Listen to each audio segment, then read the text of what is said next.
नेपाल की नई प्रधानमंत्री ने पीएम मोदी की तारीफ। पूर्व पीएम केपी ओली ने उगला भारत के खिलाफ जहर। केपी ओली ने तख्ता पलट का आरोप लगाया भारत पर। जिस तरीके से नेपाल में जेनजी के विरोध प्रदर्शन के चलते प्रधानमंत्री के पद से इस्तीफा देने वाले केपी ओली की सत्ता जा चुकी है, जिसके बाद अब केपी ओली का पहला रिएक्शन सामने आया है और अपना पहला बयान जारी किया गया है केपी ओली के द्वारा, जिस पर फिर एक बार केपी ओली ने भारत के खिलाफ जहर उगला है और इसी के साथ बताया है कि वो नेपाल के शिवपुरी बैराक में है और सत्ता छोड़ने के बावजूद भी लगातार भारत के खिलाफ लगातार बयानबाजी अब करते नजर आ रहे हैं केपी ओली, क्योंकि जब ये पहला रिएक्शन सामने आया है केपी ओली का तो वो भारत के खिलाफ जहर उगल रहे हैं और अपनी सत्ता जाने का कारण बता रहे हैं भारत को। और केपी ओली का कहना है कि उन्होंने सत्ता इसीलिए खो दी क्योंकि अयोध्या में भगवान राम के जन्म स्थान की बात का विरोध केपी ओली ने किया था, जिसकी वजह से उनकी सत्ता चली गई। तो देखिए किस तरीके से एक तरफ जेनजी के विरोध के कारण केपी ओली को अपना इस्तीफा देना, सत्ता चली गई है, पर केपी ओली लगातार भारत को दोषी करार दे रहे हैं और भारत के खिलाफ किस तरीके से वो अनर्गल बयानबाजी कर रहे हैं। जहां एक तरफ पूर्व प्रधानमंत्री किस तरीके से भारत पर निशाना साध रहे हैं, वहीं दूसरी तरफ अब नेपाल की नई प्रधानमंत्री बीएचयू में पढ़कर बनी अपनी देश की पहली चीफ जस्टिस आज वो प्रधानमंत्री नरेंद्र मोदी की कर रही हैं तारीफ और उन्होंने बताया है कि प्रधानमंत्री मोदी से काफी ज्यादा कुछ सीखने को मिला और वो काफी ज्यादा प्रभावशाली नेता हैं। और देखिए यही वो नेता हैं जिनको बनाना चाहती है ये नेपाल की जो जनता है, जेनजी, यानी कि जिन्होंने केपी ओली से दिलाया इस्तीफा, वही नेपाल की जेनजी जो लोग हैं, जो जनता है, वो चाहती हैं कि नेपाल की पूर्व मुख्य न्यायाधीश सुशीला कार्की को नेपाल का प्रधानमंत्री बनाया जाए। जी हाँ, दरअसल आपके लिए बता दें कि पूर्व मुख्य न्यायाधीश सुशीला कार्की को जेनजी प्रदर्शनकारियों ने केपी ओली शर्मा के इस्तीफे के बाद नेपाल की अंतरिम सरकार का नेतृत्व करने के लिए चुना है। बीएचयू की पूर्व छात्रा कार्की ने भारतीय नेताओं की प्रशंसा की और पीएम मोदी को प्रेरक बताया। उन्होंने कहा कि भारतीय उन्हें बहन की तरह मानते हैं और नेपाल की पहली महिला मुख्य न्यायाधीश कार्की निडर फैसलों के लिए जानी जाती हैं, जिनमें 2016 में एक मंत्री को भ्रष्टाचार के मामले में दोषी ठहराने का मामला भी शामिल है और उन्होंने हमेशा बढ़िया ही फैसले लिए। और आपके लिए बता दें कि मीडिया रिपोर्ट्स के मुताबिक नेपाल में तख्ता पलट के बाद कमान संभाल रही सेना को सुशीला कार्की ने अंतरिम प्रधानमंत्री बनाने की सहमति फोन कॉल पर दे दी है। इसके बाद अब जेनजी सेना से मीटिंग कर अंतरिम सरकार के प्रमुख फैसले करेंगे। अगर मीटिंग में सब सही रहता है तो सुशीला कार्की नेपाल की अगली अंतरिम प्रधानमंत्री हो सकती हैं। और आपके लिए बता दें कि जिस कार्की ने, यानी कि सुशीला कार्की, प्रधानमंत्री नरेंद्र मोदी से लेकर बीजेपी की तारीफ कर चुकी हैं और जो नेपाल में मुख्य चीफ जस्टिस भी रह चुकी हैं, इन्हें पहले मुख्याभियोग लाकर हटाया गया था। जी हाँ, सुशीला कार्की नेपाल की पहली मुख्य चीफ जस्टिस के रूप में जानी जाती हैं, लेकिन चीफ जस्टिस के रूप में कार्यकाल काफी छोटा रहा।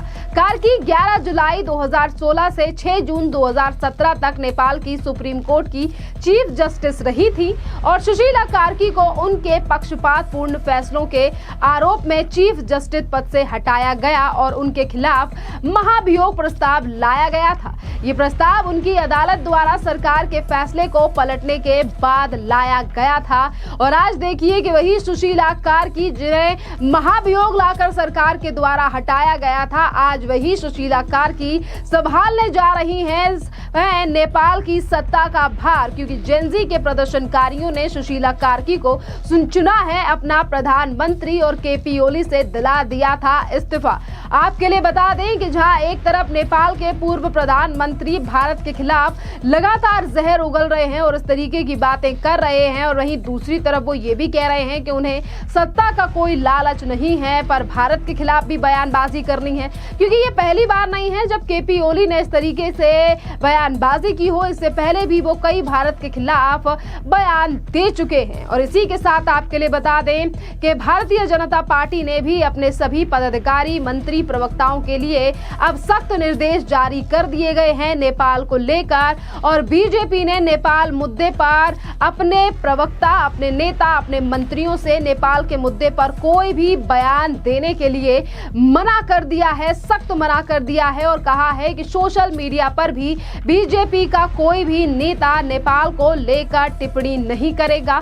और इसी के साथ आपके लिए बता दें कि अब नेपाल में हालात सामान्य होते हुए नजर आ रहे हैं, क्योंकि भारत से गए हुए तमाम लोग अब जो नेपाल गए थे किसी कारणवश, चाहे फिर वो घूमने गए हों, भक्ति के मकसद से गए हों, अब वही लोग जो हैं वो बॉर्डर पर मौजूद हैं, जिनसे अब मीडिया कर्मियों ने सवेरे बात की है और उन्होंने कहा है कि अब हालात सामान्य हैं, सेफ हैं। और वो उनकी बात सुनिए कि क्या कुछ कह रहे हैं भारत के वो लोग जो नेपाल से अब फिर एक बार भारत आ रहे हैं। शशि निजावन, मैं दिल्ली से आई हूँ।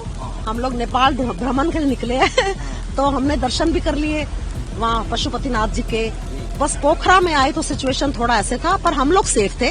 सब हमारे साथ कोऑपरेटिव है, सबने हमारा पूरा सहयोग दिया। तो हम लोग पूरा, हमारा जो ग्रुप है ना, स्पिरिचुअल ग्रुप जो भी है हमारा, हरिओम स्माइल्स के नाम से ग्रुप है। हम लोग आप सबके लिए, वर्ल्ड पीस के लिए, नेपाल के लिए, जिससे शांति हो यहाँ, उसके लिए सब प्रे कर रहे हैं और प्रार्थना करके बार बार डाल रहे हैं कि इनके यहाँ पीस हो। तो हमारे लिए भी, हाँ, बॉर्डर पे बिल्कुल नॉर्मल सीन है। हाँ, बॉर्डर पे हम लोग सेल्फी ले रहे हैं, पूरा एंजॉय कर रहे हैं, अच्छा माहौल है, पॉजिटिविटी है, नथिंग इज टू वरी। हाँ, सब चीजें ठीक हो रही हैं और धीरे धीरे सब ठीक हो जाएगा। ये यूनिवर्स की कृपा से सब ठीक होने वाला है, सब बढ़िया होगा। चलो, शुक्राना बहुत। हमें कहीं रोका, ऐसे हमें खुद को डर लग रहा था कि हम कैसे पहुंचेंगे, क्या होगा। तो हम लोग डायरेक्ट काठमांडू की जगह हम लोग वाया गोरखपुर से होते हुए आए।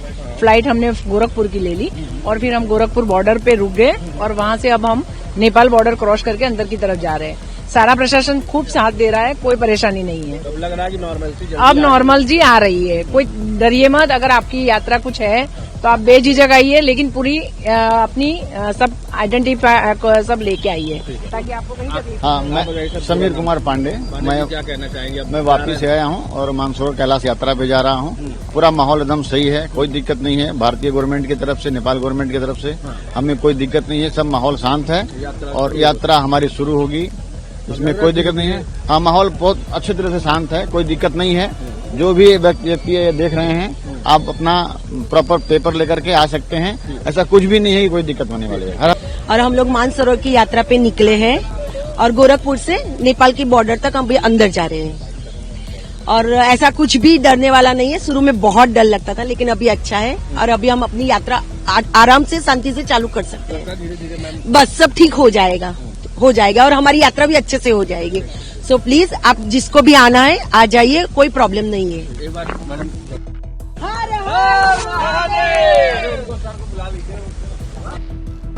जय करो वीर बजरंगे, जय करो वीर बजरंगे, जय करो वीर बजरंगे।